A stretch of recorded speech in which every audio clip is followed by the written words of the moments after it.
and welcome. See, in the today's session, we'll basically discuss the exercise 1.3, chapter number first, number system. So 1.3 का जो first question है हमारा, जिसमें हम decimal के फॉर्म में सीखेंगे कि क्वेश्चन क्या है. तो हम, क्योंकि वीडियो बहुत लंबी ना हो जाए, तो हम क्वेश्चन नंबर फर्स्ट के जितने भी 6 पार्ट्स हैं वो हम कंप्लीट करेंगे. ओके, तो just move to first question. So hello and welcome to my channel. My name is Khushbu Jain and Vedic Maths Master is my channel name. So अगर आपको वीडियोस अच्छी लग रही हो तो आप मेरे चैनल को सब्सक्राइब कर सकते हैं, क्योंकि इस चैनल के ऊपर आपको सभी तरह के एमसीक्यूज, ऑब्जेक्टिव क्वेश्चंस, यूपी और बोर्ड्स में जितने भी टाइप के 10 सालों के क्वेश्चंस आए वो हम डिस्कस कर रहे हैं. आपने मेरी अगर प्रीवियस वीडियो देखी हो तो आप इस क्वेश्चंस को देखते हैं. मूव करते हैं फर्स्ट क्वेश्चन के ऊपर. Right the following in the decimal form and say what kind of decimal expansion each has.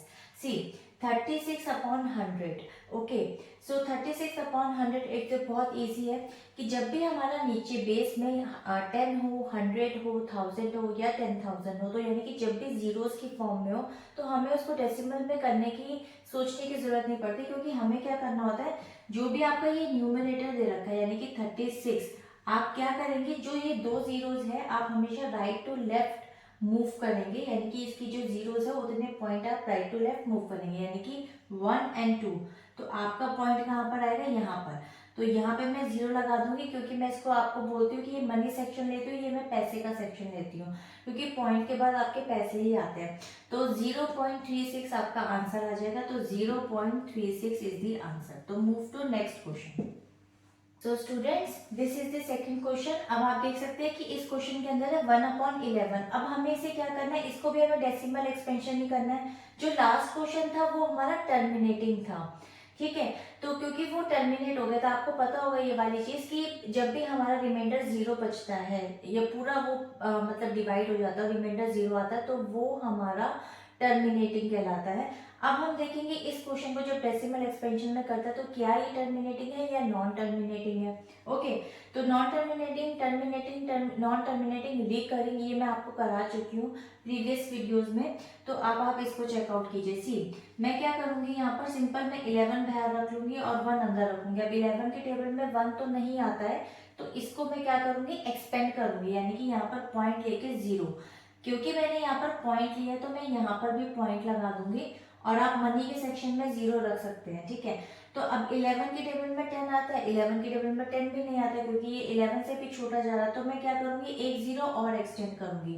जब मैं एक 0 एक्सटेंड करूंगी तो यहाँ पर ना जाने की क्या लगती है, यहाँ पे 0. तो 11 के टेबल में आप 100 देखेंगे तो 11 9 से आपका 99 होता है. तो वो हम यहाँ पर इसको सॉल्व कर सकते हैं. उसके बाद मैं माइनस करूंगी और आप देख सकते हैं 10 में से 9 गए 1, 9 में से 9 0. अब एक और 0 मैं एक्सटेंड कर लूंगी और यहाँ पर 0 उतारूंगी. अब आप देख सकते हैं कि ये दोबारा से नहीं जा रहा है, तो मैं एक और 0 यहाँ पर एक्सटेंड करूंगी और इसको उतारूंगी यहाँ पर. तो ना जाने की अगेन यहाँ पर 0 लगेगी और 11 के टेबल में जाएगा 9 से, तो 99. अगेन मैं इसको माइनस करूंगी और आप देख सकते हैं 10 में से 9 गए 1. अगेन एक 0 तो कंपल्सरी होती है, मतलब आपका अंडरस्टूड होता है कि एक 0 तो वो आपको देता ही देता है, यानी कि एक डिजिट तो आप इजीली उतारते हो. लेकिन एट ए टाइम जब भी आप 2 डिजिट नीचे ऊपर से नीचे उतारोगे तो ना जाने की आपको सेकंड टाइम में पहले 0 लगाना पड़ेगा ऊपर, और उसके बाद ही आप second digit at the same time उतार सकते हो. ये आप ध्यान रखिएगा. तो 10 आ गया, आपने लिया फिर एक और 0, तो ना जाने की फिर से 0 आएगी और आप यहाँ पे बना लेंगे 100. मैं इस क्वेश्चन को यहाँ ले आती हूँ, 100 ले आते हैं. अगेन ये 9 से जाएगा 99 और माइनस करके यहाँ पर मेरा आ जाएगा आंसर 1. अब आप देख सकते हैं कि ये एक तरह से क्या हो रहा है, नॉन टर्मिनेटिंग है, यानी कि एक पैटर्न है तो दोबारा दोबारा फॉलो हो जा रहा है, ठीक है. और ये आपका नॉन टर्मिनेटिंग है, तो आंसर आपका क्या आ जाएगा 0.09. आप चाहे तो 090909 आप देख सकते हैं रिपीट हो रहा है, तो मैं इसके ऊपर बार लगा देती हूँ और इसको लिख देती हूँ ये नॉन टर्मिनेटिंग है, ठीक है, नॉन टर्मिनेटिंग. तो ये आंसर आपका यहाँ कंप्लीट हो गया है. तो just move to next question. This is the next question. Last question में नॉन टर्मिनेटिंग था, क्योंकि उसमें एक पैटर्न फॉलो हो रहा था, तो आप उसको नॉन टर्मिनेटिंग री करेंगे, यानी कि रिपीटिंग भी लिख सकते हैं, क्योंकि मैंने आपको बताया जब एक pattern again and again follow होता है. तो नॉन टर्मिनेटिंग हो गया, रिमाइंडर 0 है, नहीं आ रहा है आपका, और साथ में आपका एक ही पैटर्न फॉलो हो रहा है, तो आप उसमें नॉन टर्मिनेटिंग रिपीटिंग भी लिख सकते हैं, ठीक है.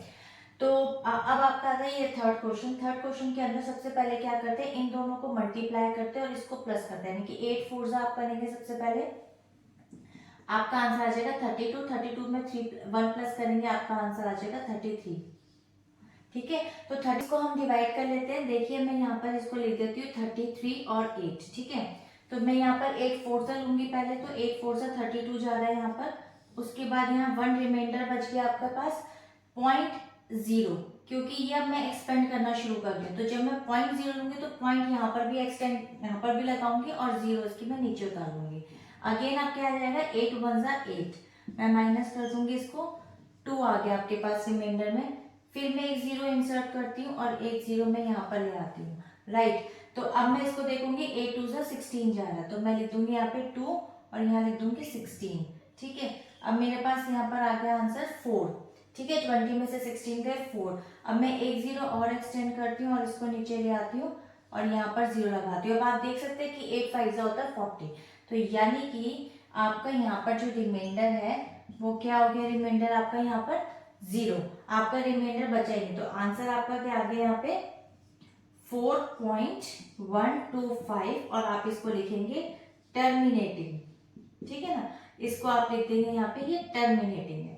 तो इस तरीके से आप आंसर में बता सकते हैं, जैसे इसने लिखा write the following in decimal form and say what kind of decimal expansion is. तो इस तरीके से आपको डेसिमल एक्सपेंशन जरूर लिखना है कि टर्मिनेटिंग है, नॉन टर्मिनेटिंग है, नॉन टर्मिनेटिंग रिकरिंग है, इस तरीके से आपको लिखना। तो move to next question. Students अब इस क्वेश्चन को सॉल्व करते हैं। इस क्वेश्चन को भी हम क्या करेंगे, डिवाइड करेंगे डेसिमल एक्सपेंशन में निकालने के लिए।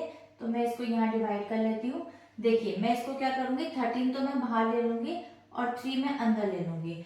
अब आप देख सकते हैं कि 3 तो जाता नहीं है, 13 से छोटा नंबर है, तो मैं यहाँ पर पॉइंट लगा के 0 लगा दूंगी, एक्सटेंड कर दूंगी पहले। तो यहाँ मनी के पहले यहाँ पॉइंट लगाऊंगी और मनी के सेक्शन में तो 0 आ गया मेरे पास और ये 30 बन गया। तो 13 की टेबल अगर हम पढ़ते तो 13 2 26 होता है, तो यहाँ पर मैं ले लूंगी 26 और इसको मैं माइनस करूंगी सिंपली। 10 में से 6 गए 4, again I will just put 0 और मैं इसको यहाँ पर ले आऊंगी नीचे 0 में। अब आप देख सकते हैं 13 3 होता है आपका 39। ठीक है, तो मैं यहाँ इसको माइनस करूंगी और यहाँ आ जाएगा 1। फिर मैं दोबारा से 0 लूंगी और इसको यहाँ नीचे ले आऊंगी। अब आप देख सकते हैं कि 13 की टेबल में 10 तो आता नहीं, यानी कि 10 नंबर छोटा है 13 से। तो ना जाने की मैं क्या करूंगी, यहाँ पे जब एक और 0 मुझे यहाँ जरूरत पड़ गई है तो मैं यहाँ पर ना जाने की क्या लगा दूंगी, यहाँ पे 0 लगा दूंगी। ठीक है, 0 लगाने के बाद अब देखिए अब क्या करेंगे, इसको मैं डिवाइड करूंगी। 13 7 से जाएगा ये 91। ठीक है, मैं इसको यहाँ माइनस कर लेती हूँ, तो ये बन गया 10। 10 में से 1 गया आपका 9। ठीक है, और बाकी 0 हो गया। फिर मैं दोबारा से एक 0 लूंगी और इसको यहाँ नीचे ले आऊंगी 0। ठीक है, अब ये बन गया 90। तो 13 6 से चला जाएगा, ये 13 6 से कर लेते हैं हम। 13 6 होता है 78। तो मैं अगेन इसको माइनस करूंगी। 10 में से 8 गए 2 और यहाँ आपका बचा 8 में से 7 गए 1। ठीक है, मैं इसको यहाँ ले आती हूँ। तो 12, तो 12 आपका यहाँ पर है बेसिकली। तो 12 के बाद अगेन मैं यहाँ पर एक 0 ले लेती हूँ और इसको यहाँ मैं नीचे ले आती हूँ। ठीक है, तो यहाँ मैं नीचे लेके आई तो ये बन गया 120। राइट, तो अब आप देख सकते हैं 13 9 सा कितना होता है, 13 9 सा होता है 117। इसको यहाँ ले आती हूँ 117 माइनस करती हूँ। तो 10 में से 7 गए आपका आ गया 3 और बाकी सब 0। तो रिमाइंडर आपका यहाँ पर बच गया है। ठीक है, रिमाइंडर आपका बच गया और आप देख सकते हैं कि ये हर बार ना अलग अलग डिजिट आ रही है आपकी डिवाइड करने के ऊपर, कोई एक पैटर्न नहीं हो रहा। जैसे सेकंड वाले क्वेश्चन में क्या था कि नॉन टर्मिनेटिंग रिपीटिंग पैटर्न था वो। Students this is the next question. देखिए फिफ्थ पार्ट क्या कहता है आपका, इसको हम कैसे डिवाइड करेंगे, इसको हम डिवाइड करेंगे 11 बाहर रखेंगे और 2 अंदर रख लेंगे। राइट, अब वो ये 2 आपका छोटा डिजिट है, 11 की टेबल में नहीं आता, तो उसको थोड़ा बड़ा बनाएंगे।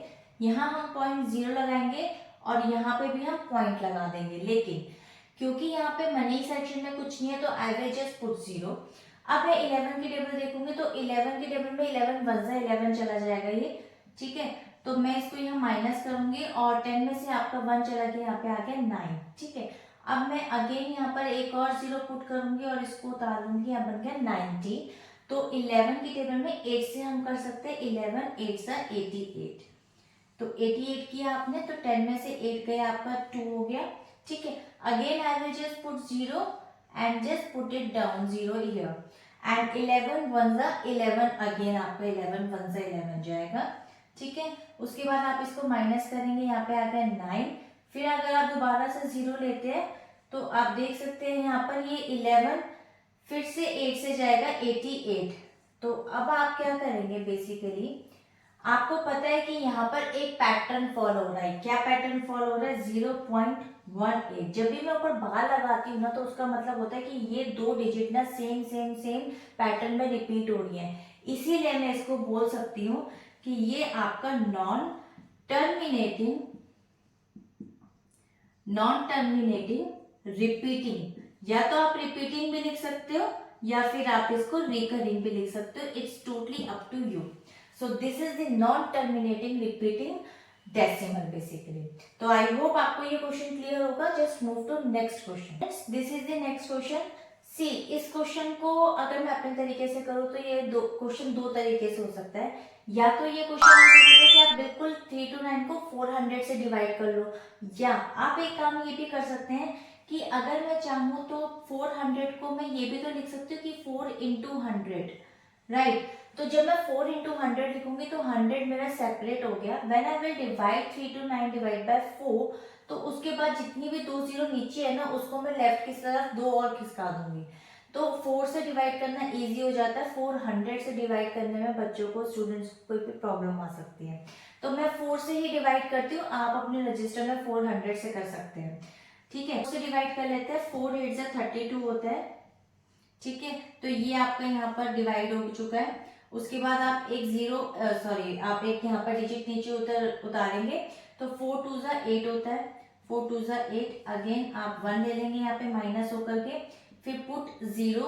तो यहाँ पे मैं पॉइंट लगा लेती हूँ और यहाँ पर मैं 0 ले लेती हूँ। 4 2 जा 8, ठीक है।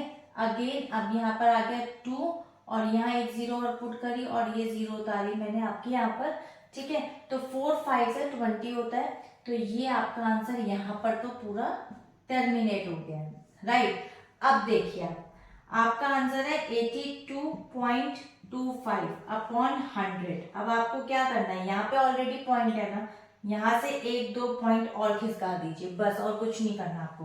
तो मेरे हिसाब से तो यहाँ पे 0.8225 और यहाँ मनी के सेक्शन में मैं 0 लिख देती हूँ। और दिस इज टर्मिनेटिंग डेसिमल, क्योंकि ये आपका टर्मिनेट हो गया, टर्मिनेटिंग डेसिमल है आपका ये, क्योंकि ये टर्मिनेट हो गया, इसमें आपका कोई भी रिमाइंडर नहीं बचा है। तो when the reminder will become 0, so the answer is terminating decimal. Hope ये आपको क्लियर हो गया होगा।